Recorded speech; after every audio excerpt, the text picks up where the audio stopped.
1 billion PCs are running a dead operating system right now. Microsoft ended support for it on October 14th, 2025. Half of those machines cannot run the replacement, and the requirement to upgrade is a chip most people have never heard of and do not own. That is not a technical accident. That is a business decision, and it started with a promise.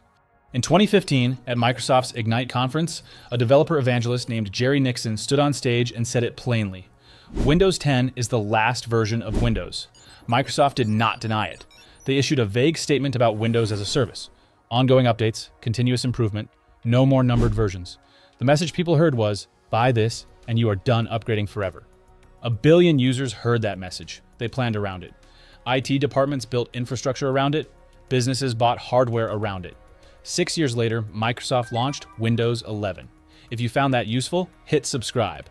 We track what tech giants do, not what they say. The Windows 11 upgrade was marketed as free. That was technically true. It was also nearly meaningless for hundreds of millions of users. To run Windows 11, a machine needs a TPM 2.0 security chip, an 8th generation or newer processor, specific RAM and storage thresholds. Machines built before approximately 2017 fail one or more of those requirements. Canalys estimated in late 2023 that approximately 240 million PCs were incompatible with Windows 11. By December 2025, Dell's COO Jeff Clarke stated on an earnings call that roughly 500 million machines were too old to run Windows 11. Another 500 million could run it but had not upgraded. Free upgrade. Conditions apply. Half the installed base does not qualify. Those 500 million incompatible machines did not disappear. They sat in homes, schools, hospitals, small businesses, and government offices. And on October 14th, 2025, Microsoft stopped protecting them. No more security patches, no more vulnerability fixes. Every flaw discovered in Windows 10 after that date would remain permanently open. Microsoft had a solution ready, extended security updates. Year 1, $61 per device. Year 2, $122. Year 3, $244. Maximum cost over 3 years, $427 per machine. Companies that waited and joined the program late would pay retroactively for every year they missed. The structure was not emergency relief. It was pre-planned. Microsoft had announced the pricing before Windows 10 support ended. The doubling was by design. Microsoft ended security for an operating system used by 1 billion people, then sold the protection back at escalating prices. The machines most at risk were not inside Fortune 500 IT departments with dedicated budget lines. They were in rural schools running one administrative PC per grade. They were in small medical practices storing patient records. They were in households where the laptop was shared by 3 family members and replaced only when it stopped turning on. Attackers understood the schedule before most users did. Cybersecurity researchers call it patch diffing.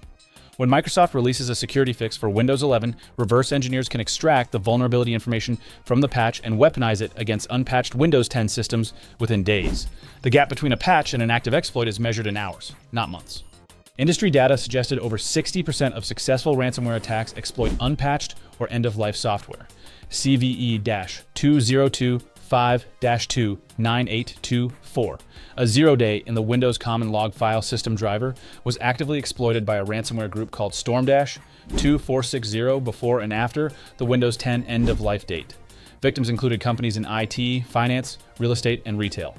Microsoft confirmed the exploitation. WannaCry in 2017 exploited an unpatched Windows vulnerability and caused an estimated $4 to $8 billion in damage globally, while Windows 7 was still in mainstream support. Windows 10's attack surface is now permanently open to the same mechanics. Now step back to the reason Microsoft gave for needing Windows 11 in the first place. The official justification was AI. Windows 11, and specifically the Copilot plus PC platform, required a dedicated neural processing unit, an NPU, capable of running at least 40 trillion operations per second. The chip enables on-device AI inference, real-time translation, AI-generated image editing, and a feature called Recall that takes continuous screenshots and builds a searchable history of everything a user has ever seen on their screen. To access these features, a machine needs 16 gigabytes of DDR5 RAM, 256 gigabytes of SSD storage, and the NPU. This hardware exists almost exclusively in machines manufactured from late 2023 onward. Qualcomm Snapdragon X series, AMD Ryzen AI 300, Intel Core Ultra 200V. In May 2024, a developer published testing showing that Recall could run on existing hardware without an NPU when the software restrictions were bypassed. The feature worked. The gate was not technical. It was a policy enforced through software. Tom's Hardware reported the findings. Microsoft did not formally respond to the specific test. The AI PC is a hardware turnstile. You cannot pass without buying a new machine. That brings us to Copilot, the product Microsoft used to justify the entire hardware upgrade cycle, the end of Windows 10, and the NPU requirement that rendered 500 million machines obsolete. As of early 2026, Microsoft 365 Copilot had approximately 15 million paid seats. Microsoft's addressable commercial market was estimated at approximately 450 million users. That is roughly 3.3% paid adoption after 2 full years of availability, aggressive marketing, and deep integration into the Office suite that hundreds of millions of people use every day. Reports described Microsoft slashing internal Copilot AI agent sales targets by up to 50%, citing weak demand and underwhelming real-world performance. Enterprise deployments showed automated task failure rates reported as high as 70%. The 70% adoption figure Microsoft cited for Fortune 500 companies referred to companies that had tried Copilot in at least one department, not enterprise-wide rollouts. This is the circular logic at the center of the upgrade cycle. Microsoft needed AI to justify Windows 11. Windows 11 needed new hardware. New hardware needed an NPU. The NPU needed Copilot to prove its value. Copilot is at 3.3% paid adoption after 2 years. The hardware was bought. The e-waste was generated. The security exposure was created. The AI didn't materialize at the scale the cycle required.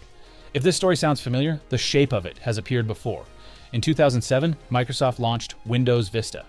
Vista required a DirectX 9 graphics card, significant RAM, and processing power that most existing machines couldn't run cleanly. The stated justification was a new visual interface called Aeroglass, translucent window borders and animated effects that most enterprise users immediately turned off. Vista's peak desktop market share reached approximately 18.83% before the product was effectively abandoned. Enterprise customers refused to upgrade. Dell and HP continued shipping Windows XP on new machines by customer request for years after Vista launched. Microsoft rebuilt the OS as Windows 7 and spent 2 years apologizing for Vista's existence. The difference between Vista and Windows 11 is that Vista failed because users could refuse it. Windows 11's adoption is software coerced. Microsoft did not make the product attractive enough to choose. It made the alternative dangerous enough to avoid.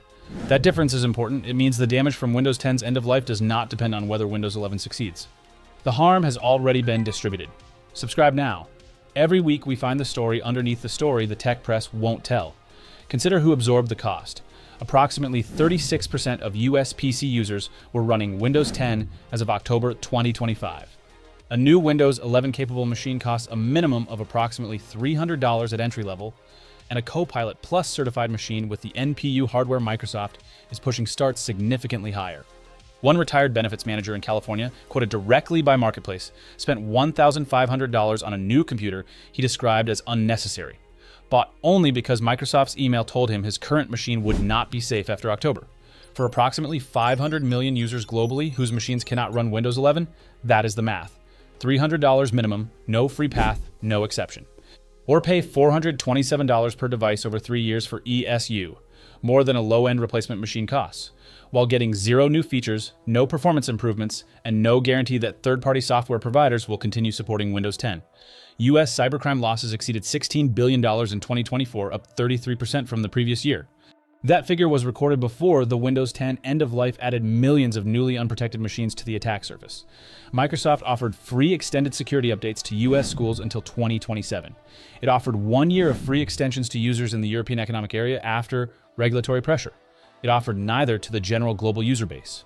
A researcher from USPIRG asked publicly, "Will having a secure device become the privilege of the well-to-do?"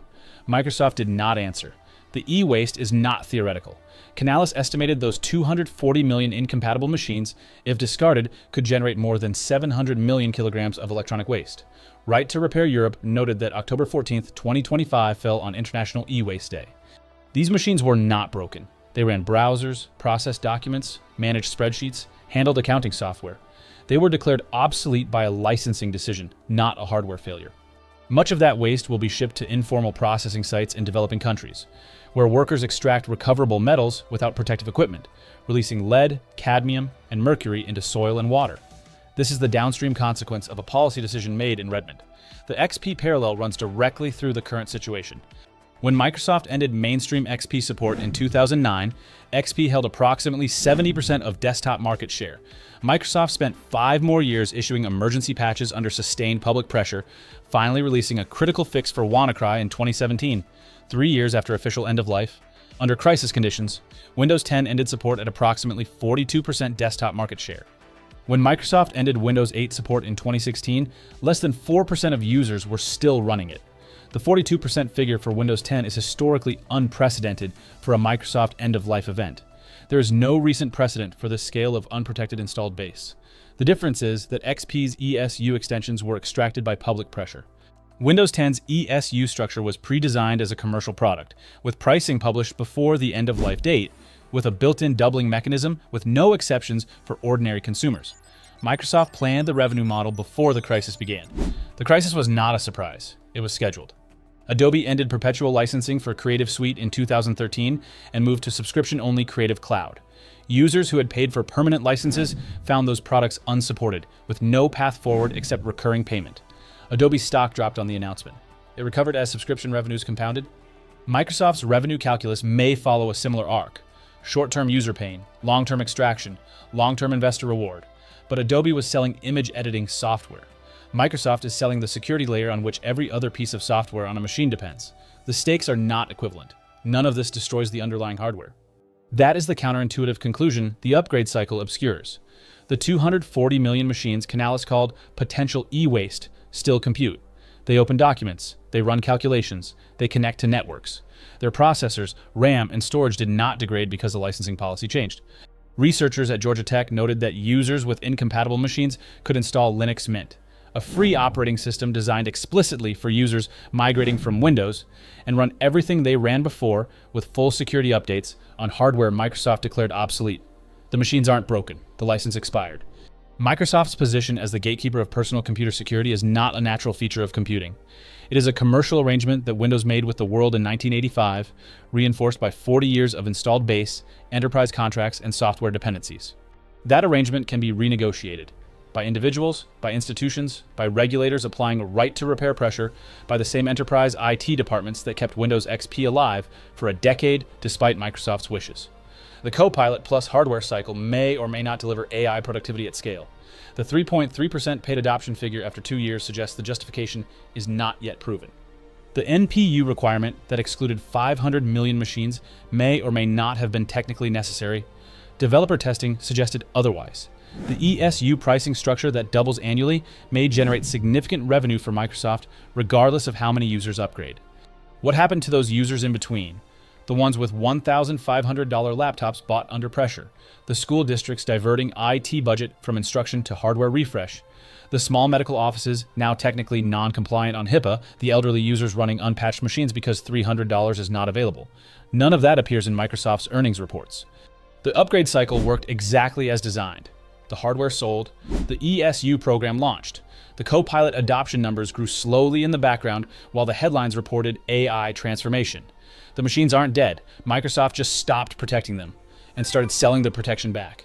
Don't miss what's really happening behind the headlines. Subscribe before the next one drops.